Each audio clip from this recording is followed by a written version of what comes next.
এইবার আমরা প্ল্যান করেছি সবাই মা ঘাটে যাব, গিয়ে ইলিশ ভাজা খাবো। ঘুরবো ফিরবো মামা, সেই মজা। হ্যাঁ একদম ঠিক বলেছিস মামা, সামনে শীত শীত পড়ছে, শীতের ভিতরে একটা পার্টি করলে হয়, মনে করো ইলিশ মাছ ভাজা দিয়ে মনে করো একটা পার্টি করলে সেই জমে যাবে। বন্ধু বন্ধু তো আমার একটু নিয়ে যাইছে না, আমি কোনোদিন ইলিশ মাছ ভাজা খাইনি, আমার একটু নিয়ে যাইছে না। সব নয় হলো, তোমরা যাবা না কিসি? কেন, আমাদের বাইক আছে না, আমরা বাইকে করে যাবো। মামা তালি তো সেই হবে। এটা আমাদের বাইক তো তিনটা। তিনটে বাইকে বন্ধু, তো আমরা তো 4 জন মানুষ মাত্র, তো আমরা তো ভালোভাবে যেতে পারবো না। হ্যাঁ, তিনটে বাইকই তো আমরা ভালোভাবে যেতে পারবো। ওরে তোরা কি পাগল? ওদিকে সিয়াম নাই, দাঁড়াফা দাঁড়ায় রয়েছে, ওকে নিতে হবে না? ওদের কিভাবে নিবি? কেন, আমাদের বাইক কয়টা? তিনটা। তিনটা বাইকে 2 জন করে চলে যাবো, তাহলেই তো হয়ে যাচ্ছে। তাহলে তোমরা 7 জন হয়ে যাচ্ছে। অনেক 7 জন, আমরা 3 জন আর ওরা 3 জন।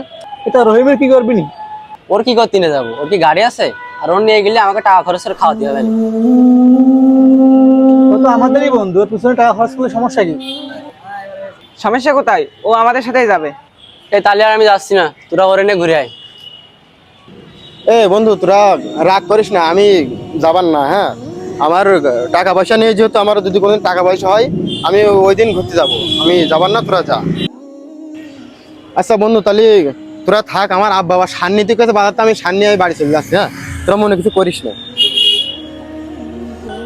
আমরা কিন্তু কাজটা ভালো করলাম না। আচ্ছা থাক তোরা, আমি চলে যাচ্ছি, আর এই বিষয়ে ফোনে সবাই জানাই দেবানে। আচ্ছা ঠিক আছে।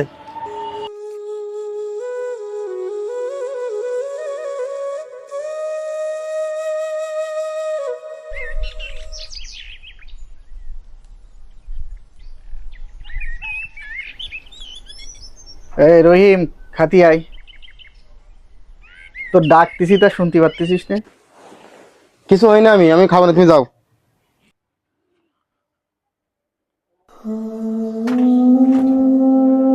কি হয়েছে বাপ? আমার কিছু হয়নি, তুমি আনতে যাও দিনে, আমি খাবো না। কি হয়েছে কবি তো তুই? কি হয়েছে তুমি বুঝতে পারতেছ না? তুমি জীবনে কি করেছো আমার জন্য? কোনোদিন আমার কোনো শখ পূরণ করেছাও? আমার বন্ধুরা এই যে এত দামি দামি বাইকে ঘুরে বেড়ায়, দামি দামি ফোন চালায়, আমার কোনোদিন কোনো ফোন কিনতে চাও না, কোনো বাইক কিনতে চাও? তারা এক এক জায়গায় ঘুরতে চাও, আমার কোনোদিন নিয়ে চায় না, কারণ আমার কোনো গাড়ি বাড়ি, আমার কোনো গাড়ি বাড়ি কিছু নেই। আমার নিয়ে গেলে তাকে টাকা খরচ হবে, এই কারণে তারা আমার নিয়ে যেতে চায় না। আমাদের কি করেছো তুমি জীবনে? আল্লাহ, কি বলবো আমি ওরে। দেখ বাপ, আমার যা আছে তা তো এই আছে। এই দেখি তোর বড় বোনরে কিছুদিন আগে বিয়ে দিলাম, তোর লেখাপড়ার খরচ চালাচ্ছি, এখন যা আছে এই তো আমার সবকিছু। এর বাইরে তো কিছু করার ক্ষমতা আমার নেই। আমি ওসব কিছু জানি না, আমার কোন জায়গাতে দেবো আমি জানি না, আমার একটা গাড়ি কিনে দিতে হবে। দেখ বাবা, এখন তো টাকা পয়সা নেই, কিভাবে দেবো বল? আমি অত কিছু শুনতে চাচ্ছি না, তুমি আমার গাড়ি কিনে দিবা মানে দিবা। নিজে কোনোদিন 1 টাকা ইনকাম করেছিস, আবার গাড়ি কিনতে চাচ্ছিস?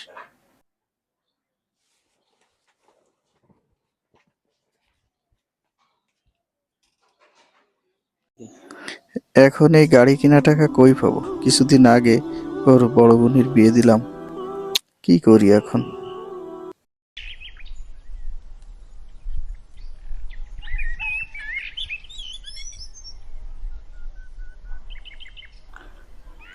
রহিম, আয় বাপ, খাই নে।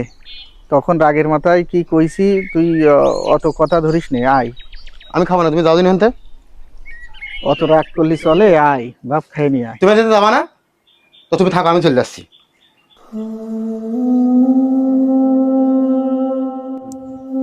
ছেলেটা এত তেড়ামি করতেছে, গাড়ি কনতে কিনে দেবো আমি? এত টাকা পাবো কনে? দেখি বড় ভাইয়ের কাছে যে। ভাই, বাড়ি আসিস? ও, কিরা তুই? তাই এদিকে আয়। হ্যাঁ, আমি আসিলাম একটু তোর কাছে। তাহলে বয়, অফিসের কাজ করতেছিস না? তাহলে বয় বয়।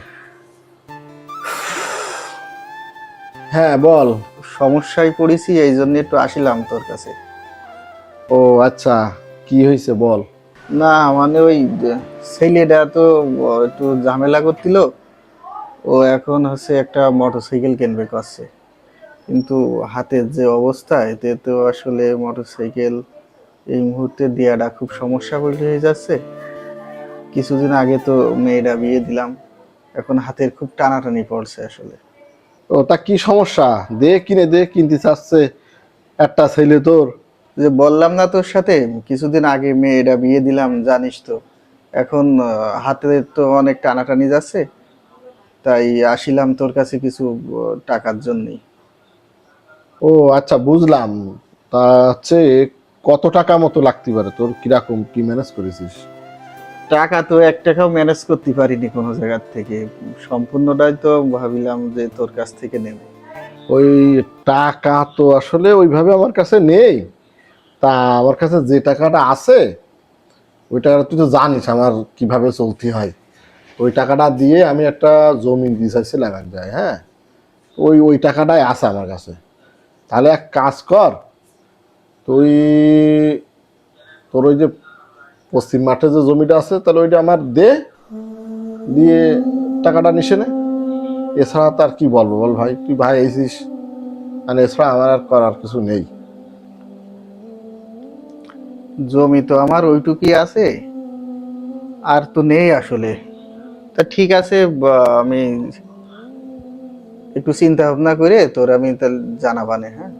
আচ্ছা ঠিক আছে, তাহলে তুই এক কাজ কর, বাড়ি যে একটু ভেবে চিনতে বা চিন্তা ভাবনা করে দেখছি নে। বাড়ি তো লোক আছে, বাড়ির লোকের সাথে কথা বলে দেখছি নে।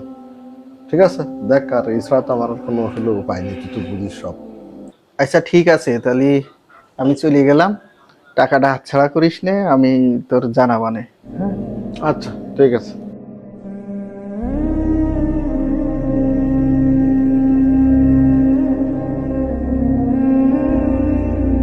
আমার আপন ভাই কিছু টাকা ধার চাতে গেলাম, টাকার বদলে জমি চাচ্ছে। উফ উফ, আমার এরকম লাগতেছে কেন? আল্লাহ আল্লাহ। এ ও রহিমদার আব্বা না? আল্লাহ মাফ করো। চাচা আপনার কি হচ্ছে? দাঁড়ান, আমি রহিম ভাই ডাকতেছি।